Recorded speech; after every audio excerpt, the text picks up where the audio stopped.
தமிழ்நாடு அரசு உலக முதலீட்டாளர் மாநாடு நடத்தினாங்க. அந்த முதலீட்டாளர் மாநாடில் 2000 கோடி ரூபாய்க்கு பிரிகேடு சொல்யூஷன்ஸ் முதலீடு செய்கிறதுன்னு இந்த ரியல் எஸ்டேட் ப்ராஜெக்டை காமிச்சிருக்கேன். இது என்ன முதலீடு? இது ரியல் எஸ்டேட் ப்ராஜெக்ட், பிஸ்னஸ்ஸு. அவன் வந்து ஃப்ளாட்டை கட்டி விற்றுட்டு போகிறான். அவனா முதலீடு பண்ணுறான்? வீடு வாங்குறவன் தானே முதலீடு பண்ணுறான். நீ இப்போ போய் அதில் ஃப்ளாட்டை புக் பண்ணான்னா நீ தானே காசு கட்டுவ. உன் காசை வாங்கி வாங்கி வாங்கி அவங்க கட்டுவாங்க. கரெக்டாக?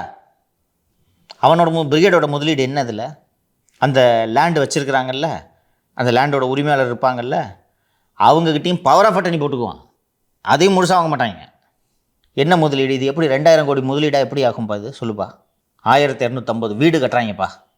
அந்த 1250 வீட்டோட வேல்யூ 2000 கோடிப்பா. இது 2000 கோடி முதலீடா? இப்போ இவங்க சொல்லிடுறாங்களே இந்த புரிந்துணர்வு ஒப்பந்தம், இதோட லட்சணம்லாம் தெரியுதா? இது எப்படியா முதலீடாகும் 2000 கோடி? என்னைக்காவது பொய் சொன்னால் பரவாயில்ல சார், எல்லாமே பொய்யா சொன்னால் இதே வேலையாக தெரியுறாங்க.